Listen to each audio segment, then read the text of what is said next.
Greetings, saints, in Jesus' name.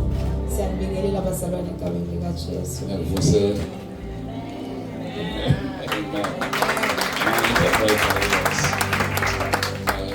Special greetings, my son, our son. Ngiyathenza ukukhosela indodana yami. Yes, the prophet of God. The saints and the leadership of this place. Nani bazalwane ke nomholi walakhaya. Amen. I want to acknowledge these wonderful people that have come with us. Pastor Mozi. Ngithanza ukubonga nabalantena ababaphuleke nabo namuhla. Cindy. Nasisindi. Prosecutor. Shushisi wami. Yes. Amen. We're so blessed to be here. Sibusiseke kakhulu ngokuthi sibe lana. It's a privilege, yes. Ngiyabonga. Thank God for the gift of life. Sabonga uNkulunkulu ngalesipho sempilo. Amen. I'm just blessed to be here. Ngibusisekile kakhulu ukuthi lana. Ngabe nami ngibusisekile yini? Because of time, I'm just gonna go straight in the word. I wanted Mark to come and say hello to you, but Siavuma.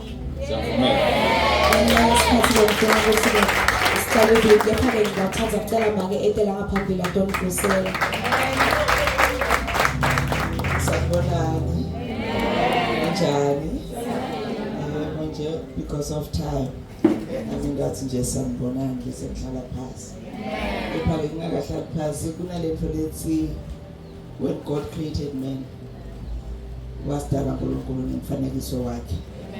And kuze kube khona umhlaba nako konke lesibonako. Lwandle, inthaba, nako konke. Wakhipha livi, wakhuluma, wathi akube khona. So, ngisahleli la ngiyanibuka lo ukuthi nakhiwe ngalomfanekiso kaNkulunkulu. Lokho ukuthi nakhiwe nawe elimini lakho khona lo ngakudala. Lo ngakusho. Lo ngakukhuluma. So man as a speaking spirit akusikahle ukuthi ube umuntu nje lothulako. Ubuke tintfo nje uthule. Ubuke ekhaya kini kwenteka tintfo uthule. Lamandla ekukhuluma, lamandla ekuchinja tintfo, nekuchinja timo uniketiwe wena ukuthi wente njani ukhulume. Ungakakhali ngalendzaba yakho. Uthitene wena kulesimo. Nangabe kuyinthaba ukhulumile nalendzaba ngoba kuthiwa usiyawutshela inthaba ukuthi athisuke la tiyele ungakakhali ngayo lendzaba yakho noma ungakatsheli ngisho umprofeti noma ungakatsheli makhelwane uthitene wena. So nje ngisahlala ngiyathi ngibuka abantu labanemandla ekukhuluma tintfo tenteke ngoba lisi uNkulunkulu you shall decree a thing. You shall say, you shall speak. So lisatha ukukhuluma lelivi laNkulunkulu la. Cela nje ukuthi silamukele, but siphinde sibe nako emtondweni yethu ukuthi sivute babe uNkulunkulu. Akunandzaba ukuthi lesimo sithini. Siyaphikisa noma siyavuma. Kepha wena uniketiwe lamandla aselumini lakho ukuthi ukhulume bese kuyenteka. Amen. So know that you walk in that power. Amen. It's so good to be here, prophet of God. We are so humbled to see the great ministry, the great work of God. Lawenda kulenza. Esibantu labakhulumako siyayala nje nalethi indzawo letidvutana. Sisilive la uNkulunkulu ahlanyeleke khona. La khona kune resistance siyakhuluma ukuthi kutaba neshintsho. Lishintsho letawu affect li impact bantu baNkulunkulu ngendlela yaNkulunkulu. Amen. Hallelujah.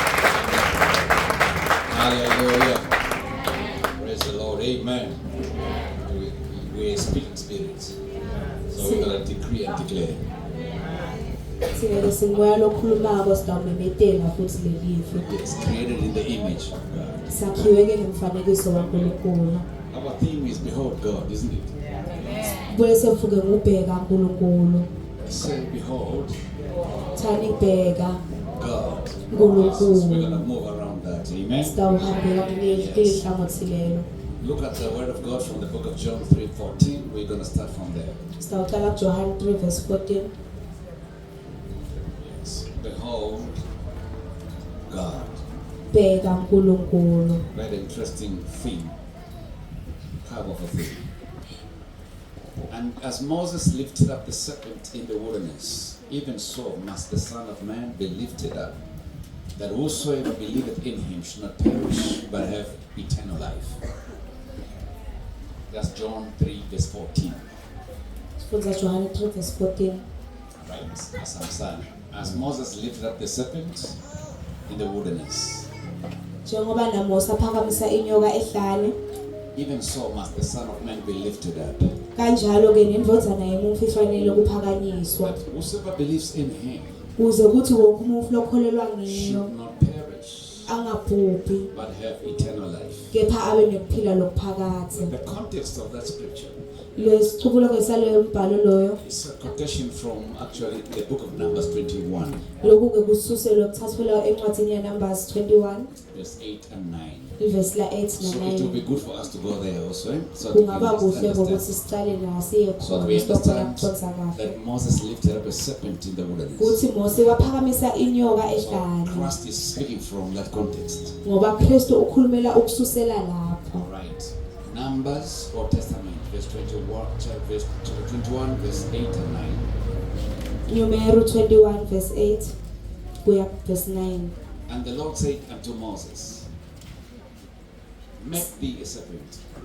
Yes. Sibakade wakhuluma kuMose wathi yenda inyoka lenesithose lithosi uyiphanyeke etulo eligodlweni wonke lebesalunywa inyoka utawuthi akayibuka aphile ngabo Mose wayakha inyoka yethosi wase uyiphanyeka etulo eligodlweni wathi wonke lebesalunywa inyoka wathi nabuka le nyoka elithosi waphila.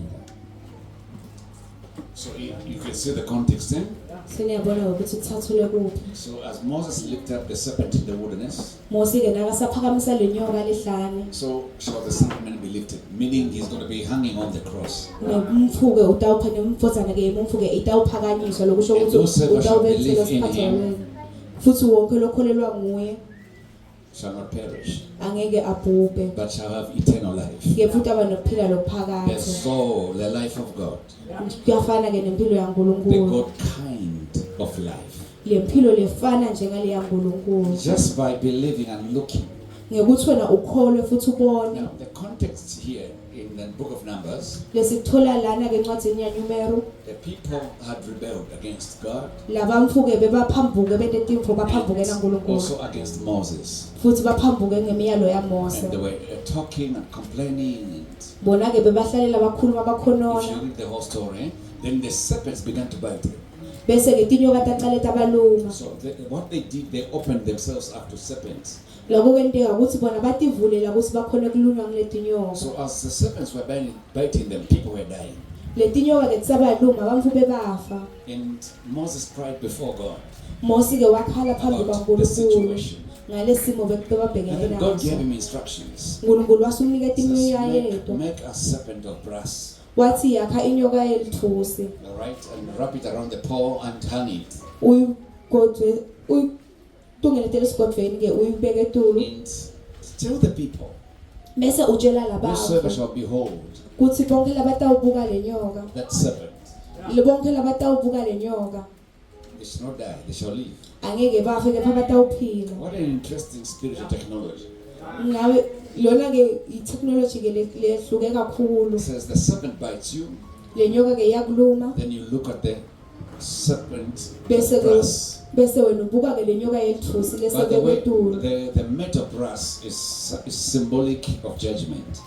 Le lethusi ke lona The color, yes. it's symbolic of judgment. Whenever you see brass, it talks about judgment. Nawubona ke lithusi wena wathi ukuthi kusokhulunywa ngokwehlulela. Just like gold is divinity, Fana ke neligolide ukuthi blue is the kuphakathe. heavens. Ngoba ihlata sisibhakabhaka futhi ke mazulu. So Moses told them, look at the serpent. Mose wabatshela ukuthi ababuke ke lenyoka And when they were looking at or beholding, nasebabuka noma and sebabheka the lenyoka poison in them was judged, lo poison lobekala ngaphathi kuwo wahlulelwa and neutralized. wase ke uyacishwa. And then Jesus is taking the same symbolism and he says, if the Son of Man be lifted up as Moses lifted up the serpent, Jesu ke uthatha lo mfanekiso loyo uthi ke indodana yomuntu itawuphakanyiswa njengoba Mose waphakamisa inyoka. when we behold him, Mase simbuka yena we also live. siyaphila. Alright?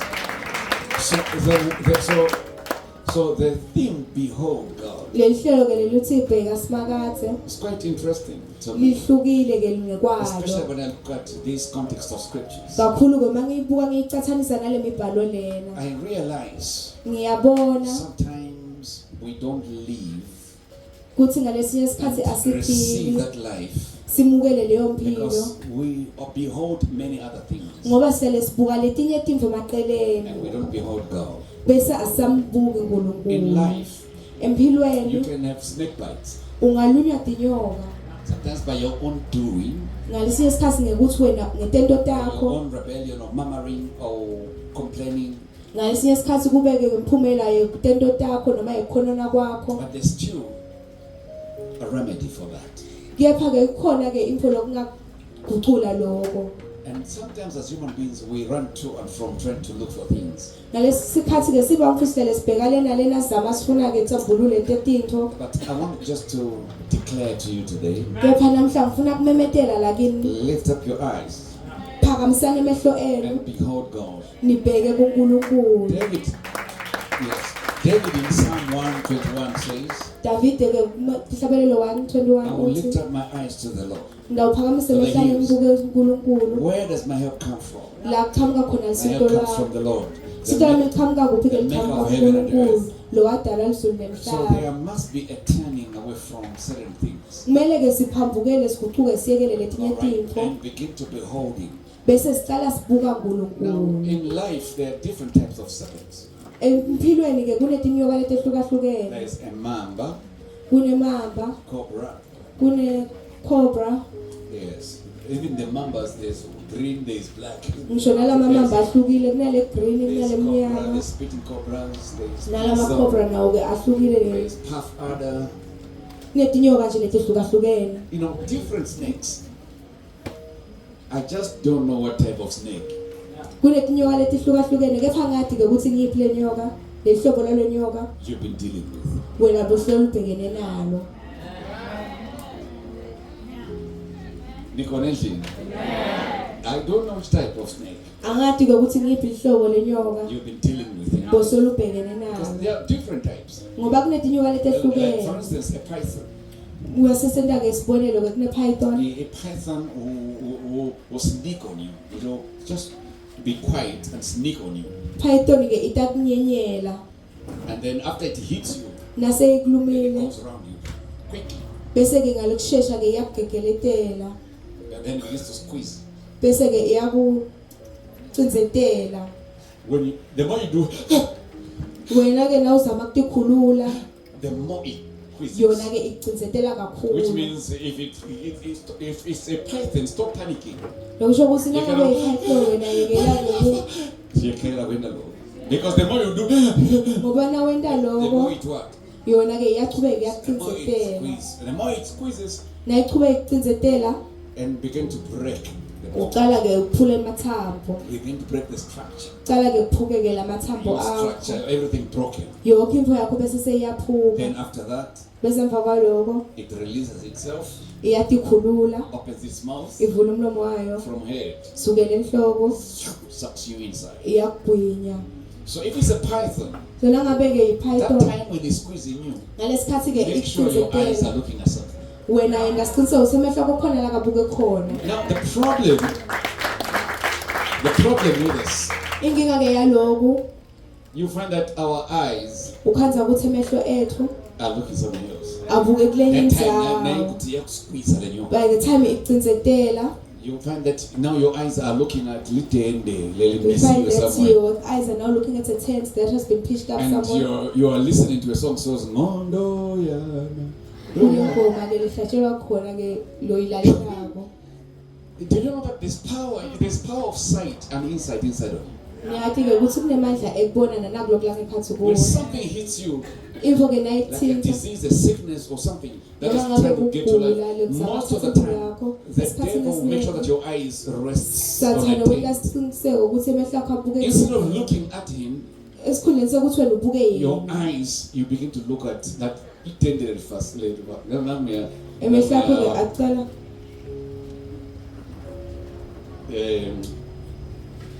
Babemba.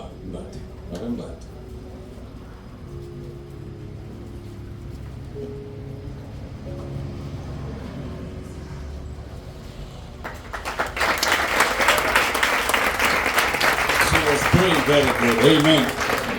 I should have flown with me. She was doing very good. Amen. Bekahumsha kahle. Amen. Yes. Thank you for coming. Ngikhumbule nje nafika la ngiyamtextela ule wopisa vele.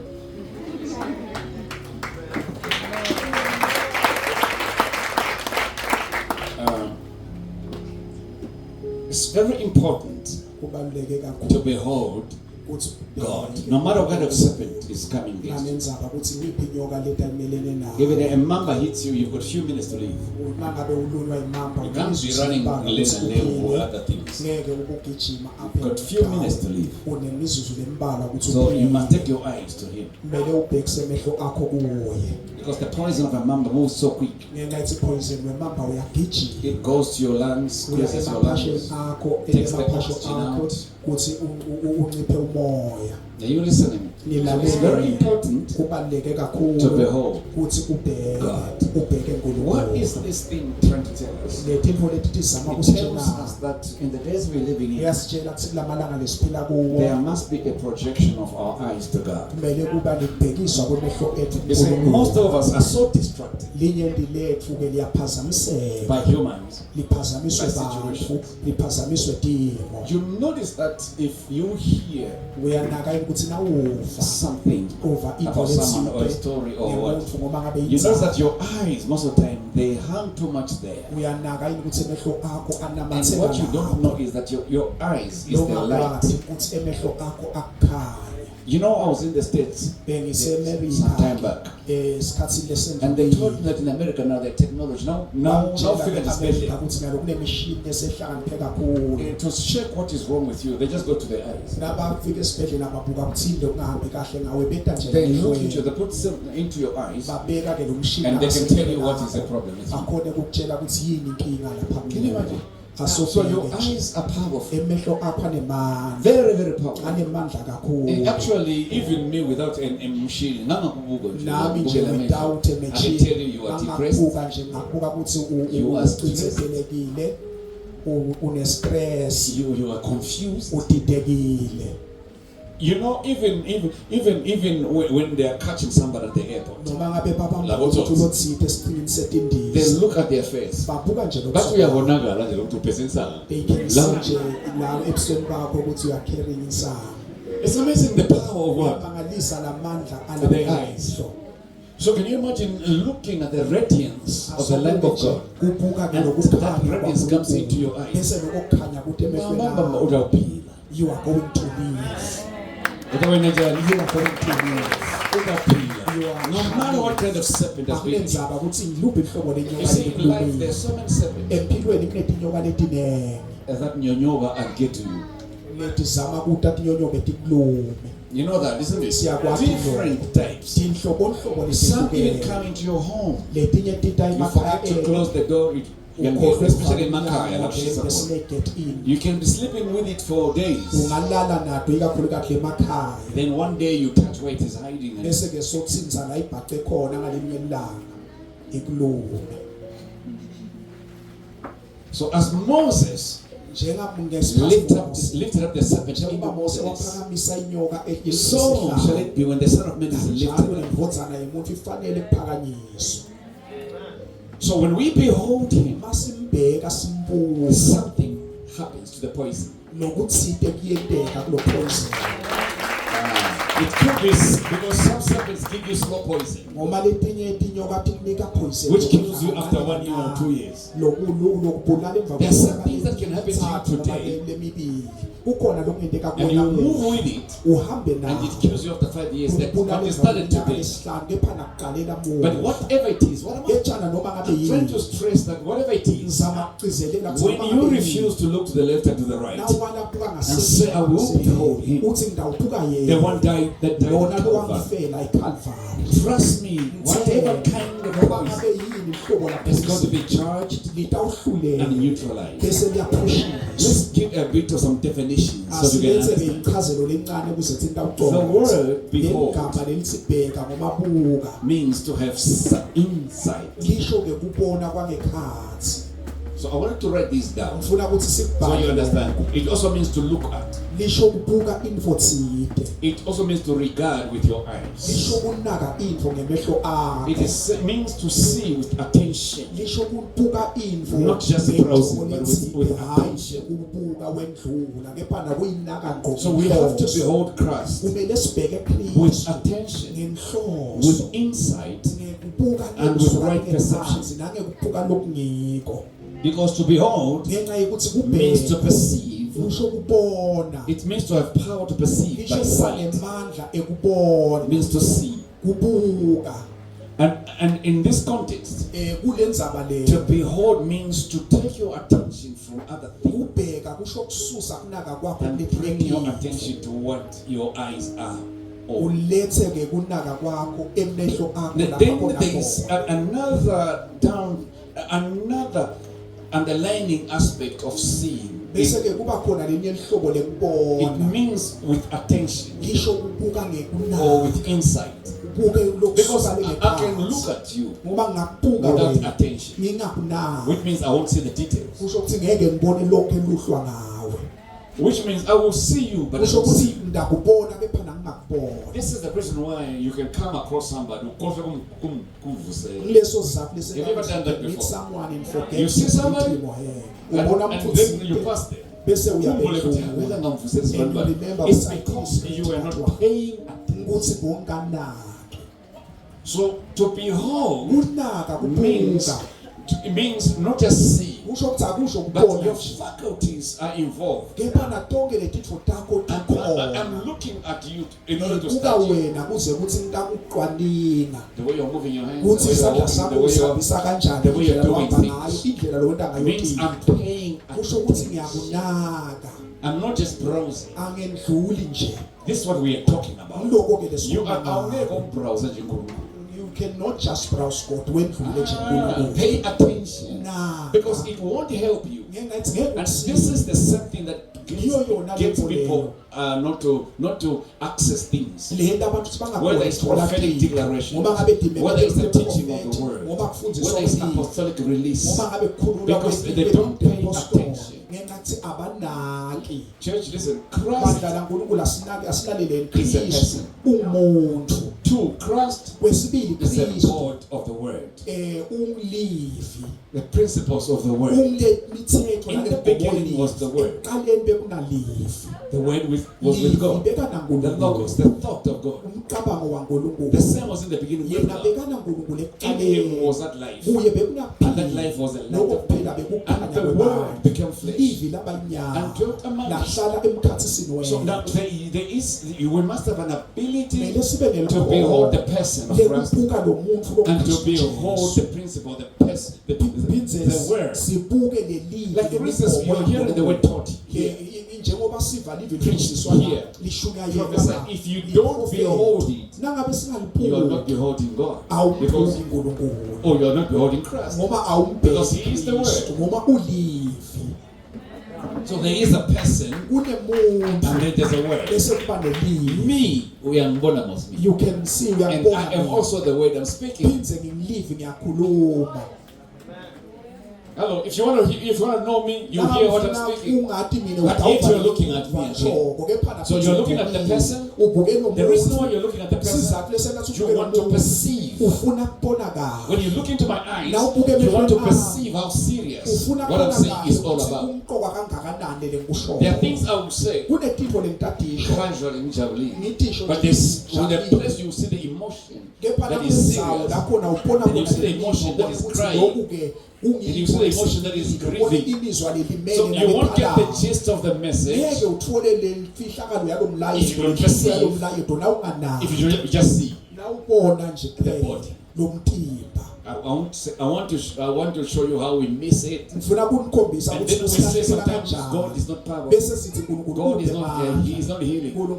This thing works when you behold with attention lokhu kusebenza na umbuka and you perceive what He is saying ubone ukuthi uthini to you. kuwe. Then it works. bese kuyasebenza I remember the story of the 4 ngiyakhumbula lepers. indzaba yalamadvodza langifobeka That way at the gate. laphuma egedeni They were seated at the gate. bekahleli You egedeni remember the story? siyayikhumbula le ndzaba And the prophet came. umprofeti ke And he wena came and said, wafike wathi tomorrow, kusasa by this time, ngalesikhathi there will be food in kutaba Samaria. nekudla eSamaria There will be shift in Samaria. kutaba nekusundvutwa Poverty will be shifted in Samaria. uphuya kutawusundvutwa eSamaria And there was one man there kwaba nendvodza yinye lapho who said, leyathi "Yadlala nje. oh no this is a joke Even if God can open the noma heavens, ngabe nothing like that will kuvula work." emazulu kude lokufana nalokhu I am sure lokutawela lo muntu lo Nginesiqiniseko ukuthi le he was ndvodza hearing, but he was not beholding, kepha and he was not perceiving. phindze He didn't beyingabona pay attention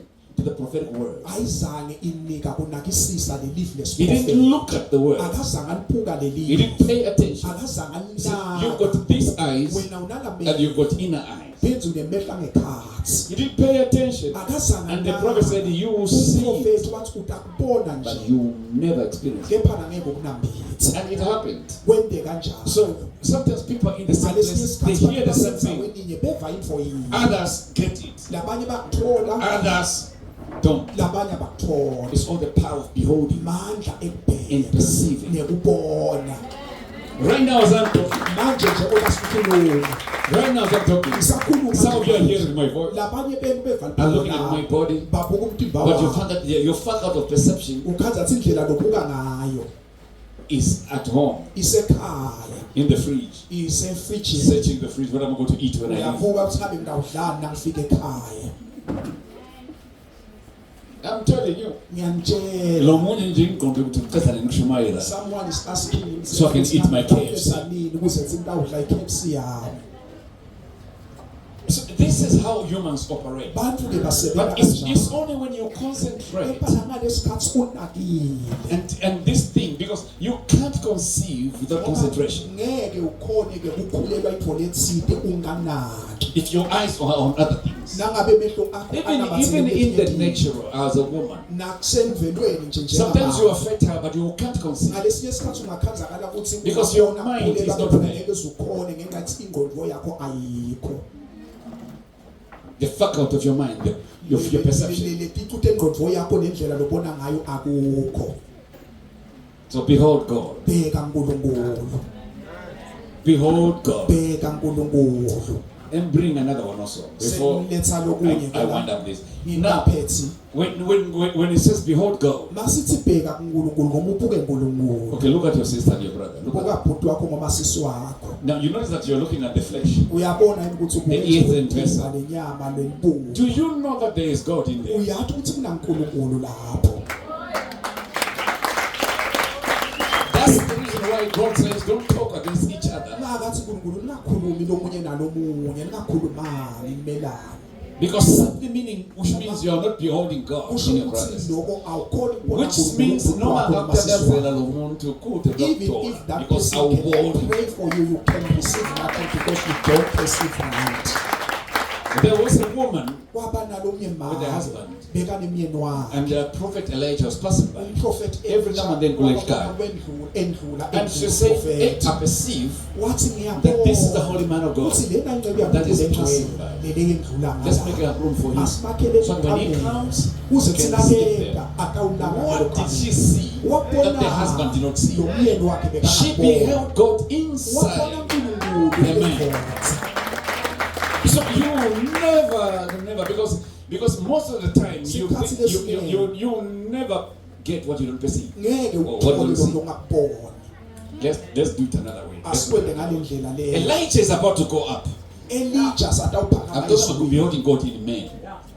Elijah is about to be taken off. Elijah satawuphakanyiswa And he ezulwini says to Elisha, uthi verse Elisha 7, verse 8, today I'm going. namuhla What do you want me to believe? ufuna ukuthi Because ngikwendelele I can see you're persistent. ngoba ngiyabona And he says, I want the uyaphikelela devil push you. One wathi spirit ngifuna that is igqobo upon you. lwakho seliphindezeke kabili lo moya lokuwo And when they reached the Jordan, bathi nabafike emfuleni the Bible iJordan says the chariots of fire came down uthi wathi inqola and separated them. And them Elisha said, Elisha my wathi, father, babe wami, babe the wami, chariots of Israel inqola and the taka-Israyeli horsemen thereof. nebagibeli bemahashe Now tell me, mtshele what did manje, Elisha see wabonani that made Elisha you to receive that portion? leyenza ukuthi Did he see the body of a man amukele first? leligqobo leliphindezekile What wabona did nje he umzimba see? wesiphakama Because yini the prophet nayibona said, if you see me, ngoba uprofethi usho You're gonna get it. uyabona, If you don't see me, kepha na ungamboni you're not going to get it. ngeke uthole What did he see? yini lakubona Don't tell me that he was not seeing the person. ungangitsheli ukuthi bekangamboni lo muntu Umuntu.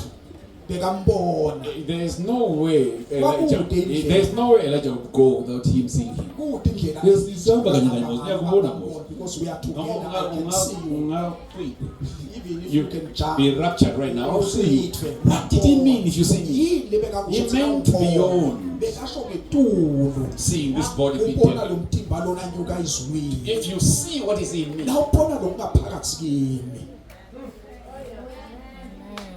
if you see the God la inside of me, ubona lo nkulunkulu lo if you kimi see the mantle la inside, ubona lesembatho lesikite if you will esetikwakho see who I la am, ubona ukuthi mina ngimbani you shall have it. utawuba nako And you see his cry, my father, my father. uyabona kukhala kwakho ukuthi babe wami babe The wami chariots of Israel, the inqola horsemen thereof. taka-Israyeli What a revelation. sambulo lesinjani leso You could have said my prophet, my prophet. bekangasho athi mprofethi wami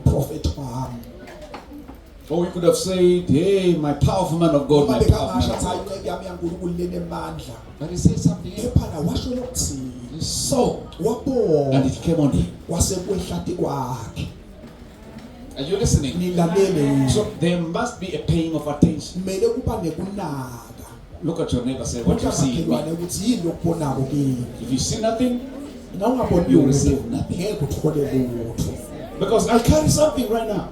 niphele You see, if you can't behold God nangabe ngekukhona in your brother, in your sister, ubhuti wakho you nakusisi wakho won't ngeke get something from that brother. Actually, what you'll be doing is to talk about it. utawukwena uzabe ukhuluma Gossip nje about ngabo them. ubahlele You see, there's no human that is perfect. kude umuntu It's what you want to see that you see. lokho lofuna ukubona lotakubona Tell your neighbor, I am not perfect. tshela makhelwane wakho In your own standards. into ngezinga lakho But what do you see? kepha na yini lokubonayo In this earthen vessel, kulesitsha semphunga lesi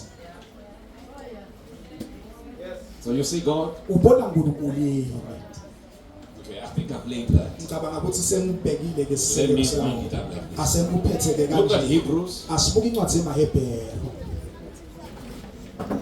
12 verse 1 and 2.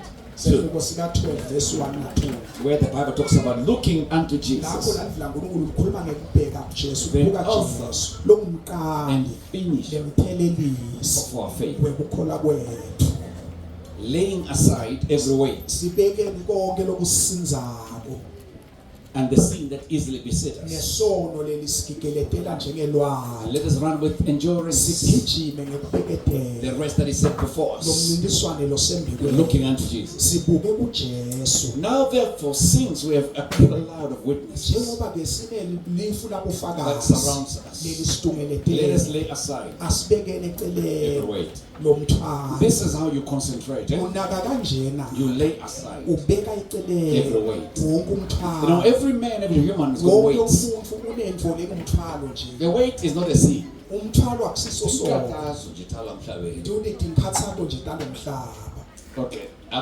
can tell you about Tinkata's because Jesus ngakutshela did a parable. ngoba Jesu wena The umfanekiso seed fell inhlanyelo yalwa on good land. yawela Stony enzaweni land. kahle umhlaba lonemanyeva One of those lands, lelinye ke it's Jesus giving the interpretation Jesu says lethi the ngichazela cares of this uthi world lezinkathazo choked the talomhlaba word.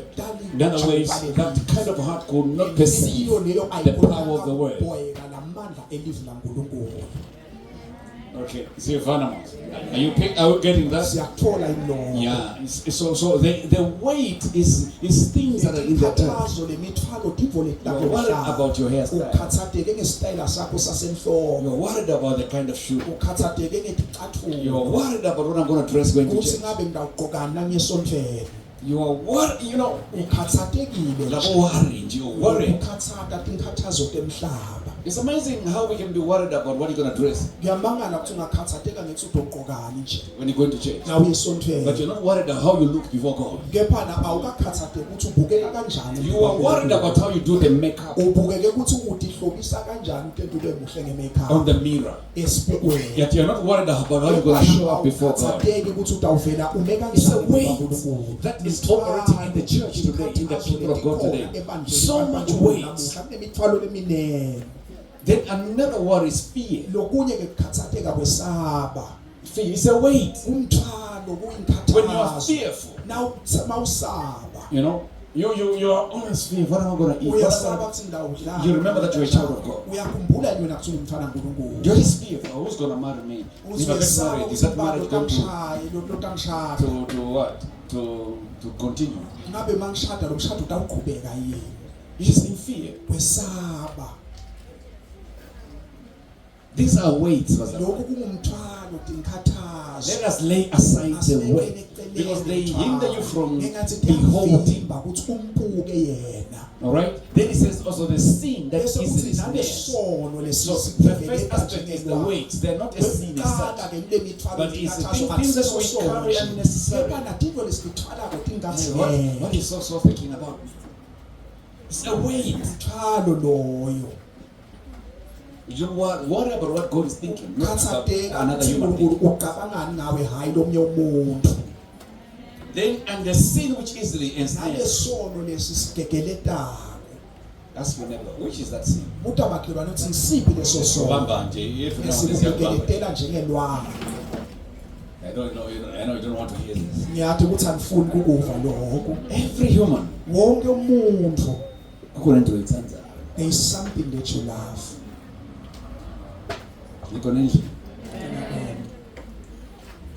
There is something that easily what? khona into nje lesheshe kuthanda This is the reason why God says, do not Ngakho judge uNkulunkulu athi one ungahluleli another. lomunye Because la ngoba bona wena ngenxa yokuthi where you are strong asesebenzisa nje lolo boba kakhulu akosi asibeke i-example ukuthi lona lohleba kakhulu unomlomo usebenzisa umlomo ezindini he's using his mouth ukriticize lo wasebenzisa umlomo yokugwa criticize lo munye Kodwa the two of them basebenzisa umlomo, uyabona? kepha nabo babili they are using the same mouth it's the sin that easily was sono the lesisheshe sex. So putting aside kubeka eceleni the weight and the sin which easily ensnares, which simply means all of us have got a sin that easily snares ukuthi us. sonke sinesono lesi sinasibamba Like fish in the water. njengenhlamba emantini There is always something that the fisherman uses. kuhlale kunendlela etside labadwebi labayisebenzisayo Each human being has got what we call proclivities. wonke umuntu unetinto letisengatini latithandayo Then he says, let us run. bese kuthi asigijime Remember, we put aside, asikhumbula sibeke The eceleni weight, lomthwalo and then we be careful of that which easily snares us. siyacaphela kunasono lesisheshe So sisibamba siyavuka nje labo, labo mama kodwa ningo. nosokhala Yeah, they do because unawo lo wakho akafana lo wami. nawe unawo sokhala wakho is not like So you mine. are just smart. wena uhlakaniphile All right, you are smart as you are moving around. wena ungohlakaniphile uyanaka And the usana sin that is, and let us run with endurance. asigijime ngekuqiniseka nangebheketelo So in other words, there must be a running. kusho ukuthi kumele kube nekugijima Touch on the say, are you running? tshela makhelwane umbuto ethi uyagijima yini The race that is set before us. lesihambo lebhekwe Now, mbikweni your race is not her race. Her race is not your race. But there's a race that is put before you. In terms of your giftings, your talents, your anointings, your purpose, where you were born on earth, there is a race that you're running. Now, the problem is this. You stop running that race. uyayekela kugijima lo mncintiswano Because when you are running, there is a focus. There's a beholding. What are you beholding? The mark. In other words, if you're not running, nangabe awugijima you are not focused. awunaki I've said that again. ngaphinze ngikusho Yabona laba manje abafika esilondwe nje bahlali. labo just Bangagijimi. city bangagijimi Bayinkinga. they are the problem. Yibo labasinika inkinga. They are the one giving us problems. Because they're not running in their race. Because abagijimi kulolu hambo lwabo. Lapho izinto bacala lapho. I mean, we're talking about beholding. Sikhuluma ngekubheka. Because your everything, your purpose, your giftings, your identity is in Him. As you behold Him. That's why it says, looking unto Jesus, the author and finisher of your work. So if you are not running, what? Not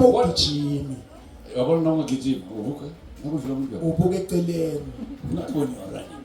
Even when you are driving a car, you cannot be telling so those that are running, those that are running, their attention is on God. Their focus is on God. Why? Because the Bible says so. Looking unto Jesus. Not unto people, looking unto Jesus, the author and finisher of your faith. You take away the weight, the sin, and you run. Now, in running it says with endurance. Endurance, which means it's not easy. You endure.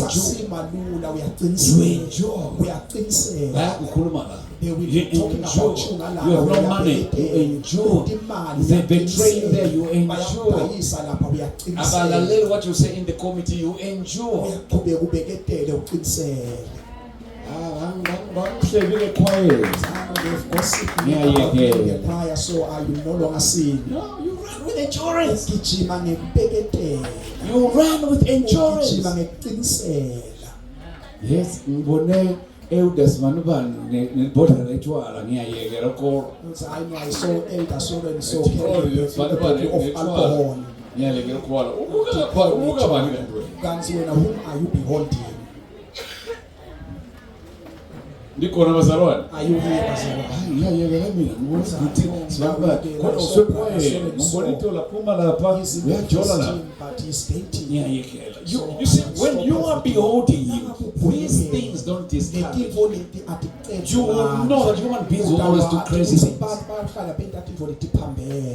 But my focus, who I am beholding, is Jesus, the author and finisher of my faith. He's in my past, my present, and my future at the same time. Can you imagine? So now what can stop me from running the race? When my eyes are on Him, nothing, no human, no situation, no mountain, no valley, no problem, nothing can stop me because I'm beholding Him. And the more I behold Him, the stronger I get. The more I behold Him, the more faith I receive. Because He's the Word. Faith comes by the Word of God. The more I behold Him, the more I get my strength to run this race. So behold Him. I'm going to tell somebody, behold God. Come on, behold God. Yes, I know you've been beholding your situations and your problems. Now change your focus. Behold God. Perceive God. Know your God. One of the reasons why you must behold Him is because you're going to go through these things in life. You're going to be put in the fairy furnace. But where are your eyes? My eyes are on Him. I will lift up my eyes to the hill. From where does my help come from? It comes from the help, the Lord who makes the heaven and the earth. I'll step into the lions there. But my eyes won't be on the lion. My eyes will be on the lion of the tribe of Judah. I'll enter into the fiery furnace. But my eyes won't be on the furnace. It will be on the consuming fire itself. So I'll behold God. Behold your God. Pay attention to who He is. The one that's got fire in His eyes. Pay attention to who He is. Who is the Ancient of Days with white hair? umdzala wemalanga Full of wisdom. logcwele inhlakanipho Whose feet are like brass. inyawo takhe kufana Who nebronze rides on a horse with a double-edged sword in his mouth. Can you imagine beholding such a person and getting discouraged and depressed? Can you imagine beholding your God, your Alpha and your Omega, your first and your last? Tell your neighbor, I can't have a full stop. My God is an Alpha and Omega. I can only have commas in life, but I can't have a full stop. I am not stopping anywhere because my God is great. My God is big. My God is marvelous. My God is love. His mercy. He is grace. He is life. He is everything. He is healer. He is waymaker. He is deliverer. Whatever I need is in Him. So in this season, I'll be holy. Do whatever you want to do. I will behold my Savior. Come on, church. I will behold Him. And I will run this race. Full force beholding Him.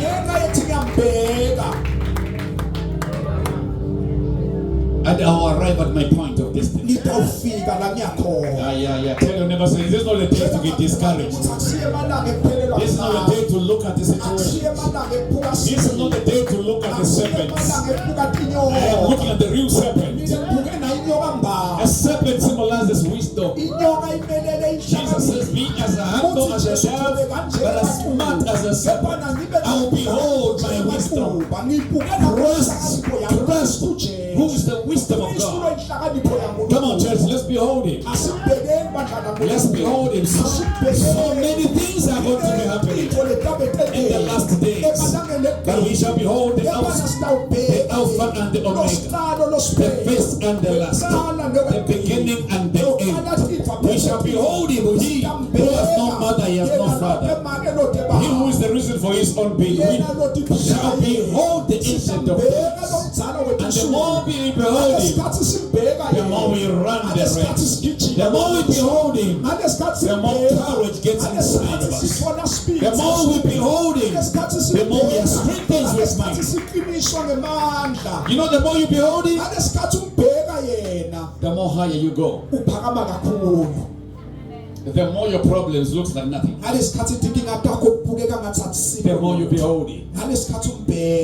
Touch your neighbor, tell them, don't pay too much attention to things that are going around you. Look at Jesus. Come on, look at Jesus.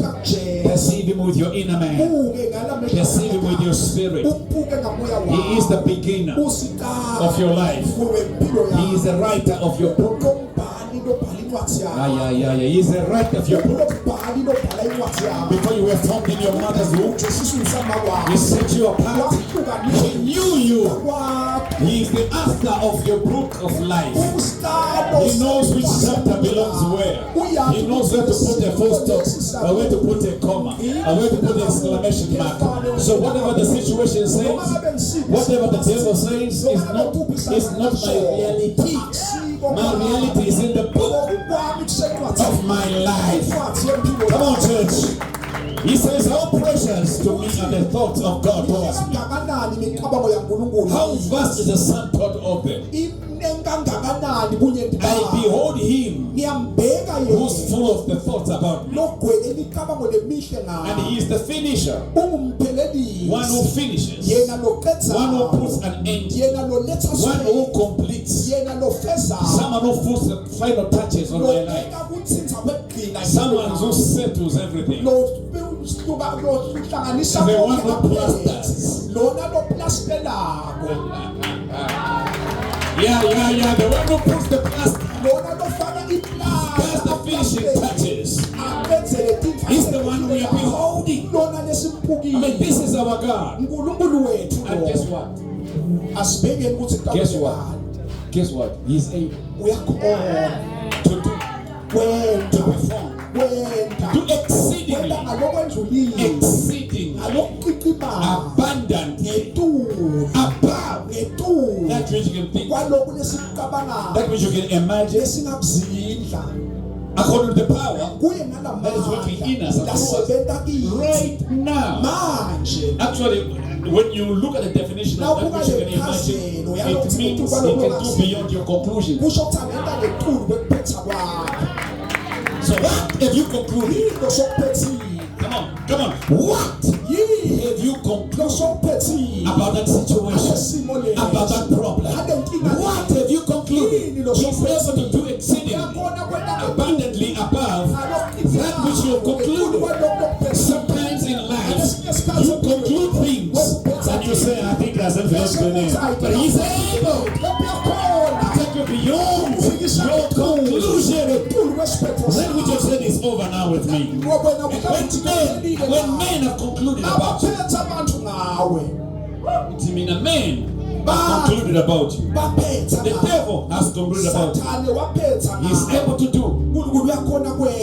When you see the word he's able, it means he's got capacity and ability to do beyond your conclusion. You know, in life you conclude about many things, but the God we serve is the God of surprises. If you're here today, you're not here by accident. As we behold him, it's going to surprise you. He surprised Joseph. They threw him in the pit. Maybe he concluded it's over, but he was surprised that the same people that put him in there, they still picked him out of there. They sold him out. He thought, my goodness, that is over with me. He was now in Potiphar's house. He thought it was over, but instead he was promoted in the house. Are you listening?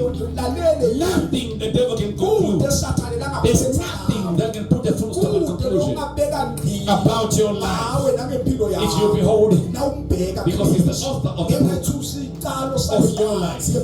Can you imagine? He knew you before you were formed in your mother's womb. I mean, that kind of life, that kind of information blows my mind. Can you imagine? God says, I knew you were. Before you dropped in your mother's womb, I looked at you, designed you, and released you at such a time as this in Swaziland. So you're not here by accident. You're not born in Swaziland by accident. I knew you. I designed you. I put everything together. Everything, all your members, I put them together.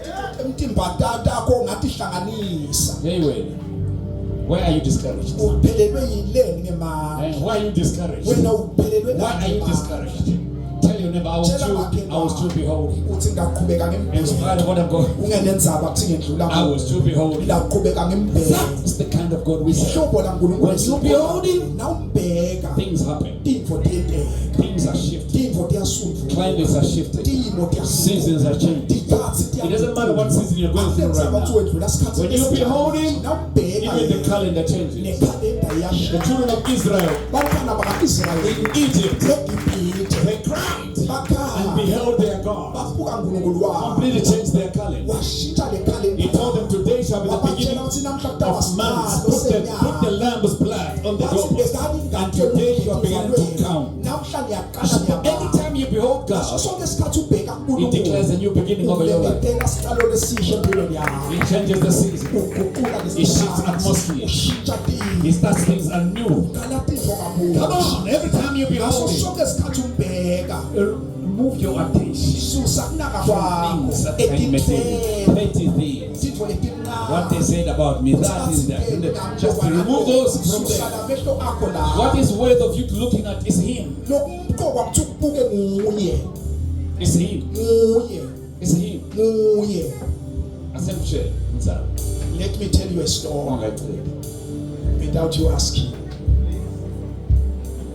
The Father Baba usually gives things to people uvamisile kunika tintfo kubantu or children noma abantwana that come in His room labeta ke ekamerweni lakhe and come and behold Him. bete bambheke. Other children can be busy. Njengemntwana nje utsandza kuba Other children can be busy. labanye abantwana bangaba matasatasa nje Many things. ngetintfo letinengi, But those that come, kepha nabo labatabo eceleni kwababe they end up knowing His heart. bagcine bathi inhlitiyo yakhe his agenda. bathi lihlelo lakhe Finally, they even know about themselves. bese bathi nangabo You can't look at the Father ngoba ngeke ubuke baba without knowing about yourself. bese ungadati wena Because he carries your DNA. ngenxa yokuthi uthelele lifuto lakho Martha, Martha, mata you are so worried about so many things. wena ukhathateke ngetintfo letinene But Mary chose the right thing. kepha naMary ukhetse intfo To lekahle sit at the feet kuthi ahlale etinyaweni and behold the Master. bese ubuka inkosi Jesu I don't know your name. angiladi ke ligama Maybe it's lakho John. mhlambe ungiJohn Maybe it's Peter. mhlambe umphethe Maybe Tolage. mhlambe ungitholakele Maybe you're Martha or Mary. mhlambe umata ngoba You are umari worried about so many things. ukhathateke ngetintfo letinene Come, sit. kodwa utawuhlala And behold your Father. bese uyambuka babwami See what will happen. utawubona kuthi tawendeka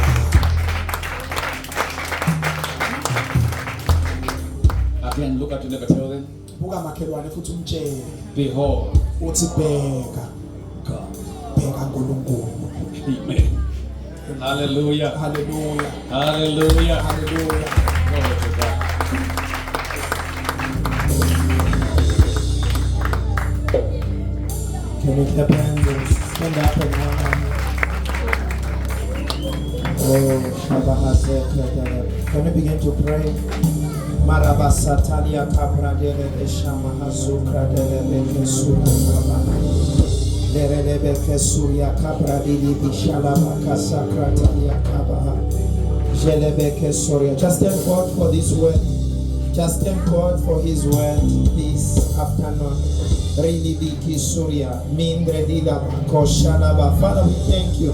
We glorify you, oh God. We shall look unto you in time and out of season. You are our God. You are our Father. You are the beginning of everything. In you, everything is. Everything remains because you are. Father, we thank you. Shama Hazeketelia. Relebeke Selia Kabaha Sukatalia. Father, we thank you that you are faithful. You are faithful that you complete whatever you have started. You shall complete what your servant has started. Father, we glorify your name. We magnify you this evening. We thank you, Father, for your word. Thank you, Lord. Thank you, Father, for strength. Thank you for giving us strength. Thank you for strength. We shall mount out like eagles. In the mighty name of Jesus, in this season, in this time, we shall leap on walls in these seasons because we are looking unto you. They that look unto you, their faces are radiant with light. We give you thanks, we give you praise in the name of Jesus. Father, we thank you. Can you say amen?